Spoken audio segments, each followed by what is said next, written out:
नमस्कार दोस्तों, नमस्कार। आज है बहुत खास दिन। आज हमारे दिल की धड़कन 1 महीने के लिए हमसे दूर जा रही है और वो भी पढ़ने के उद्देश्य से कि लाइफ में बहुत कुछ बनना है, बहुत आगे बढ़ना है, हम सबका नाम करना है और इसलिए हमारी प्यारी बेटियाँ आज मुंबई जा रही है। मुंबई मीठी बाई कॉलेज एक अच्छा नाम, अच्छा कॉलेज जहाँ से एजुकेशन लेकर के इंसान अपनी ज़िंदगी में हर मुकाम को हासिल कर सकता है। याची, तुम्हारे लक्ष्य क्या क्या है, बताओ बेटा। अभी फ़िलहाल मैं इकोनॉमिक्स ऑनर्स का कोर्स करने का एम कर रही हूँ और इकोनॉमिक्स के साथ में political science ultimately I wish to do from Delhi University. तो अभी आई एम जस्ट गोइंग कि 1 महीने के लिए हमेशा मेरे पास एक लाइफ लॉन्ग एक्सपीरियंस होना चाहिए कि मुंबई में रह के आ चुकी हूँ। अगर दिल्ली भी जाती हूँ तो पता होना चाहिए कि मुंबई और दिल्ली की लाइफ कैसी हैं। तो मैं एम कर रही हूँ ओवरऑल मास्टर्स में LSE एम कर रही हूँ। बाकी IES इंडियन इकोनॉमिक सर्विस मेरा अल्टीमेट एम है। तो इस ऐसा पूरा बैकवर्ड चलने का प्लान है। फ्यूचर में जो तुम आज एजुकेशन ले रही हो, इससे कहाँ कहाँ के रास्ते खुलते हैं, किस किस लाइन में जाने की तुम्हें संभावना लगती है? अगर मेरा कोर्स रहता है इकोनॉमिक्स प्लस पॉलिटिकल साइंस तो मैं सिविल सर्विसेज में जा सकती हूँ, जैसे कि IAS, IES, IFS वगैरह। उसके अलावा मैं इंटरनेशनल रिलेशंस का कोर्स कर सकती हूँ मास्टर्स, जिससे मेरे जितने भी ये डिप्लोमैट्स वगैरह होते हैं वो वाली लाइंस खुल जाएंगी। उसके अलावा मैं इकोनॉमिक्स में जा सकती हूँ, जैसे इकोनॉमिक्स एक्चुरियलिस्ट, एनालिस्ट। बाकी डेटा साइंस वाली फील्ड मेरी खुल जाती है अगर मैं फाइनेंस करती हूँ तो। उसके अलावा हाँ, मतलब ये पूरे इस टाइप की फील्ड सारी खुली भी रहती हैं। इकोनॉमिक्स की मेनली है, इकोनॉमिक्स ऑनर्स आजकल काफ़ी ज़्यादा स्कोप है इंडिया में, तो मेनली वो है, उससे सारी फील्ड्स खुल जाती हैं। स्पेशली अगर आपके पास कॉम्बिनेशन इकोनॉमिक्स और पॉलिटिकल साइंस है तो you are almost open to every field. Well done बेटा, वेल डन। और इसमें बताओ कि तुम्हारी फैमिली में क्या सहयोग रहा पेरेंट्स का? स्टार्टिंग से एंडिंग सब कुछ ही उन्हीं का ही है। मतलब इतना कंफर्ट में हम लोग हैं, पूरा रूम इतना कंफर्ट में है, एवरीथिंग। अभी परसों मेरा प्लान बना है 30th को, जब मेरा CUET का रिजल्ट नहीं आया, प्लान बना है मुंबई जाने का। 2 दिन में पूरी पैकिंग करना for 1 month, it's not easy बिल्कुल भी। तो वो पूरा करवाना, मम्मी पापा दोनों सुबह से रात तक लगे हुए हैं। मैं 2 मिनट बैठती थी लेकिन वो फिर भी करते रहते थे, कभी ये लाना है कभी वो लाना है, पूरा करना। और फिर लोगों को कुछ कन्विंस भी नहीं होते हैं भेजने के लिए, उनसे थोड़ा फेस करना, सबको समझाना, मुझे थोड़ा कॉन्फिडेंस देना कि हो जाएगा सब कुछ। वहाँ पर पूरा सेटअप करवाना, ये पापा चलेंगे, पूरा सेटअप वगैरह करवा के आना। इतना वहाँ से सब लोगों से कांटेक्ट करना, 25-25 PG देखना, फ्लैट्स देखना।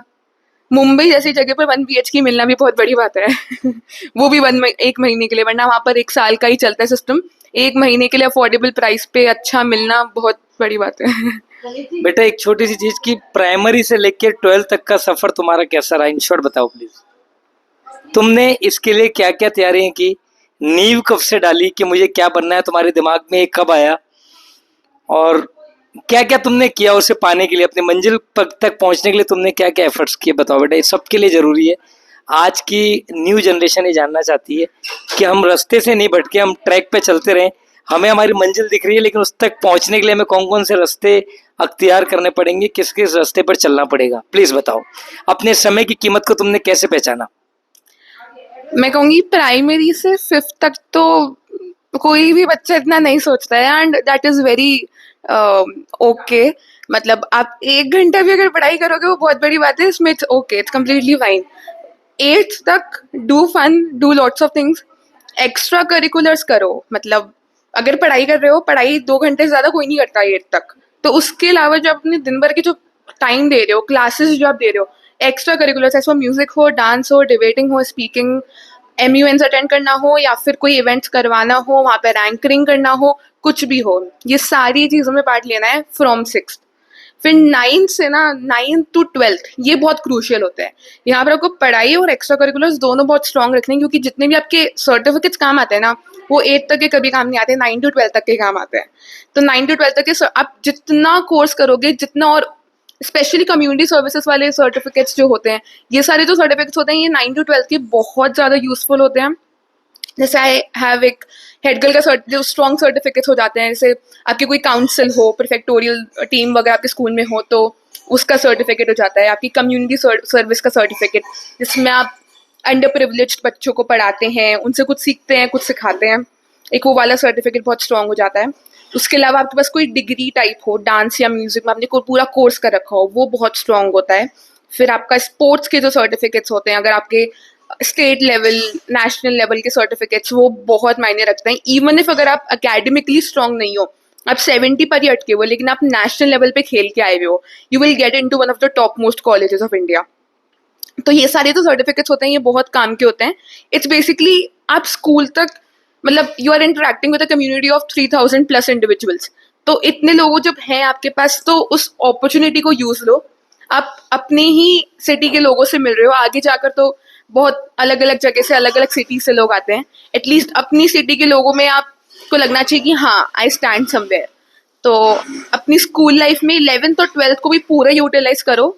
12th बोर्ड के साथ में आपकी जो और इवेंट्स ऑर्गेनाइजिंग होती है ना, इवेंट मैनेजमेंट और इवेंट्स को ऑर्गेनाइज करना, that will teach you everything. That will teach you communication, that will teach you team work, hard work, time management with your studies, क्योंकि 12th है, बोर्ड्स हैं, entrances हैं।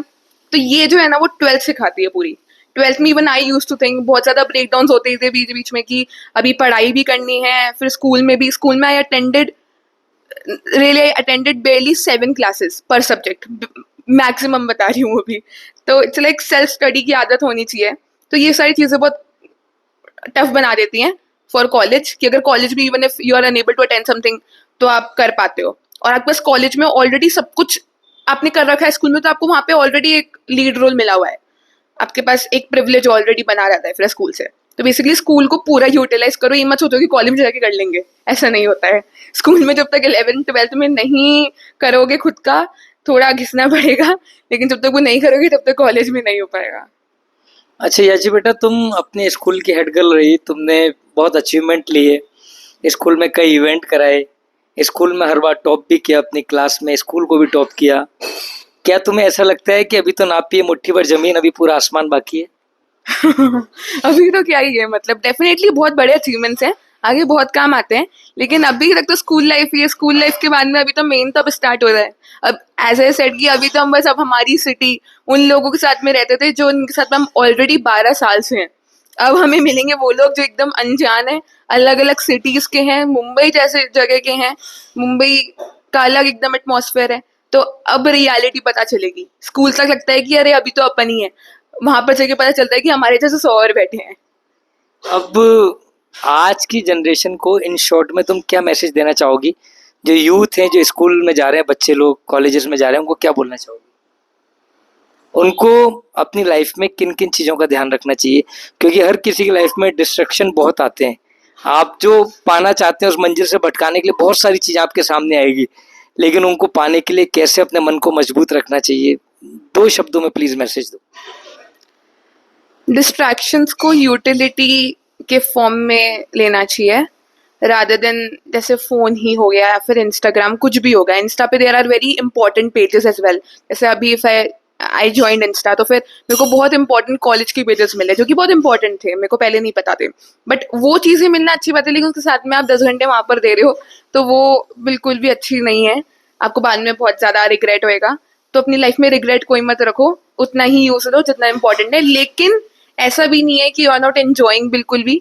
इंजॉयमेंट, पढ़ाई, academics, extra curricular, सब कुछ balance बना के रखो, बाद में कोई रिग्रेट नहीं रहना चाहिए। Thank you so much, thank you याची, गॉड ब्लेस यू।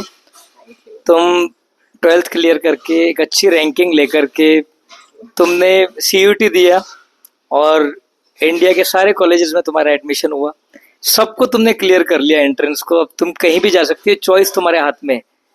यानी हम भी दुआ करते हैं कि हिंदुस्तान का हर बच्चा इसी तरह की एजुकेशन ले और ऑप्शन उसके पास होने चाहिए चॉइस के, न कि स्कूल वाले चॉइस करेंगे तो हमारे पास ही आ सकता है और कहीं तेरे को एडमिशन नहीं मिलेगा। हमारी चॉइस होनी चाहिए, हम चाहें जिस स्कूल में जा सकते हैं। तो याची, God bless you, wish you best of luck. बहुत आगे जाओगी बेटा, बहुत आगे जाओगी। और सभी बच्चे इस वीडियो को देखें और जो याची ने आज मैसेज दिया है उस पैटर्न पे चलेंगे तो आप भी अपनी मंजिल को जरूर पाएंगे। God bless.